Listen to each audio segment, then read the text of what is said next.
If for this video you can hear air conditioning in the background, I am very sorry. Temperatures are around 38 degrees where I am at the present time, and it seems wise to have it on. Now the subject of today's video is going to be about Boris Johnson's cabinet's reshuffle.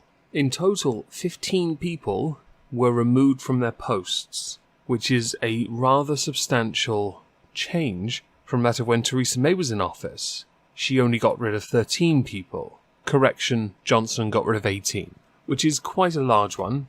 Thatcher to Major there was 4, Blair to Brown. Then again, it is understandable that Brown would want to get rid of all those Blairites because he couldn't throw a fax machine at all of them. Some of the most notable people removed included the Chancellor Philip Hammond, who resigned, the Scottish Minister David Mundell, who had intended and wanted to stay on, Foreign Secretary Jeremy Hunt, who was offered the defence job, but refused. He was offered the chance to sleep on it, but I believe his successor has already been found. David Gauke resigned, Rory Stewart was removed, Penny Mordaunt was replaced by Ben Wallace as Defence Secretary, and understandably, after many years of being an abject failure, Chris Grayling has been removed. Now we can ignore all the salty tweets from Tom Watson and Jeremy Corbyn over this.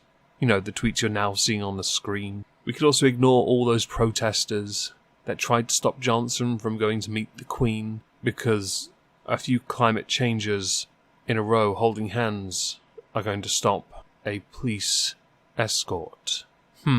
Anyway, the full list of those that have gotten new jobs. Sajid Javid, formerly the Home Secretary, is now Chancellor. Priti Patel, someone who was once in government but then removed after it was found that while on a holiday she was meeting up with Israelis to arrange trade, is now the Home Secretary. Dominic Raab, who had backed Boris after he was eliminated, in fact he was one of the very first to bring up the fact that he would be willing to prorogue Parliament. Stephen Barclay stays on as Brexit Secretary. Understandable, he did virtually nothing when Raab moved aside. Then again, Raab also did nothing. Michael Gove, the Sneck, somehow has a job under Boris. He's very influential and powerful and has taken on the role of Chancellor of the Duchy of Lancaster. Liz Truss is the new International Trade Secretary. Matt Hancock, also a candidate for the Prime Ministerial role, but pulled out because he wasn't good enough, is the Health and Social Care Secretary. Theresa Villiers is Environment Secretary. Gavin Williamson, Education Secretary. Nicky Morgan, Culture Secretary. Andrea Leadsom, removed as the leader of the House of Commons, is now Business Secretary. Amber Rudd stays on as Work and Pensions and Women and Equalities Minister. Now we have a bunch of people I don't know much about. Robert Jenrick, Housing and Communities. Robert Buckland, Justice. Alok Sharma, International Development. Grant Shapps, Transport Secretary, replacing Chris Grayling. Alun Cairns stays on as the Welsh Secretary. Alistair Jack is the new Scottish Secretary. Gillian Smith, Northern Ireland. Baroness Evans is the leader of the Lords. Party chairman is now James Cleverly, who had backed Boris. Rishi Sunak, Chief Secretary to the Treasury. Mark Spencer, the Chief Whip, which many of us knew. Geoffrey Cox stays on as Attorney General. Esther McVey, who backed Boris as well. Minister for Housing, Communities and Local Government. Brandon Lewis, Home Office Minister. Joe Johnson, Boris's brother, is Minister for Business, Energy and Industrial Strategy and Education. That's a long one. Oliver Dowden is the Paymaster General. Unpronounceable is Minister for Business, Energy and Industrial Strategy. Jake Berry, Cabinet Office Minister.